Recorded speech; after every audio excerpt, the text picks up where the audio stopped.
My leadership philosophy is no one should ever give up on their dreams. If you really want to do something, you should go and do it. Don't let anyone ever get in your way of your dreams. If somebody tells you that you can't do something, you need to work 10 times harder to prove to them that they're wrong and that you can achieve these goals, because I know you can. You just have to keep working through the adversity in life. Um, you will break out of it eventually. Like, you will think that you won't, but you will, and once you do, your success will come. To view yourself and to see yourself as capable enough to achieve these goals, you also need to change yourself first. So you need to change like your mindset, your habits, your attitude. As you change yourself, once you change yourself, then you can work on something bigger, such as like you can go your family, and then you can go your community, and then you can go your city. Habits are a necessity to become successful. Your habits are what makes you you. A simple change in something as small as like a study habit can totally change your life. Um, a simple routine every single day that you implement, it will start a habit, and you will never ever go back to us running crazy again. In my book, Stuff by Dick DeVinzio, it's actually more of a basketball book, but it like, has a lot of leadership stuff in it too. He preaches a lot about habits and how they are needed to become a expert player. Um, all your actions will create a feeling that, and so you want to act the way that you want to feel. So just like fake it till you make it. You want to act the way you want to become, and you'll feel the way you want to act. Create the greatest habits you can today. Emotion. In your performance, you need to show no emotion, but like in practices or after your event in your arena, I believe showing emotions like okay.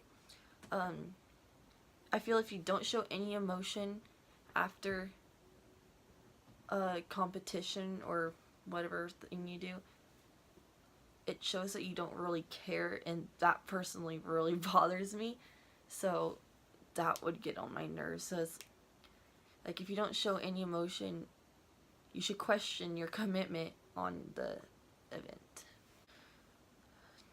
Don't make excuses about anything. Excuses are for the weak, and you're not weak. You either find a way or you find an excuse to something, and an excuse is not an option. You can have results or excuses in something, but you cannot have both. They just don't mix together at all.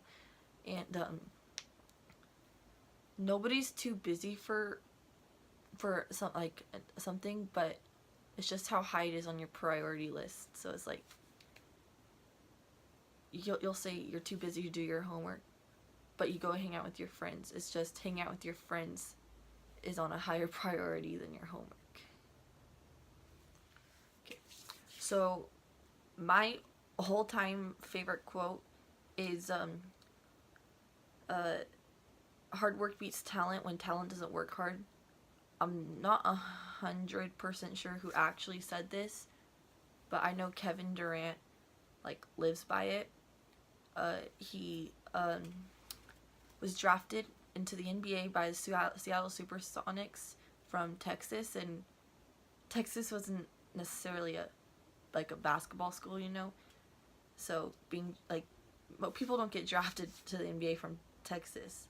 So what he believes, it wasn't his talent that got him where he needed to be. It was the effort, the hard work, and the energy and the time that he put into the game. Your talent is something that can always it can always grow continuously. But hard work is something that's just there. Should it should never fluctuate. It's just there 100% of the time. And if it's not there, then just it's not. You need to work on that like a lot. You shouldn't have an excuse for hard work. In a book I've read, Toilets, Bricks, Fish Hooks, and Pride by Brian Cain, he explains how excuses should never be in your language at all. Based on my experience here, I believe like this class specifically has changed the entire culture here at Hanford High School. Like, for example, like, I don't know why, this is just what I think. When I'll see like a kid walking, or a kid will drop his books like walking down the hallway, and most of the time you used to see like the kids would just walk by and just fend for themselves and go to their class. But like I see two or three or even more people stop and help this guy out with his books, which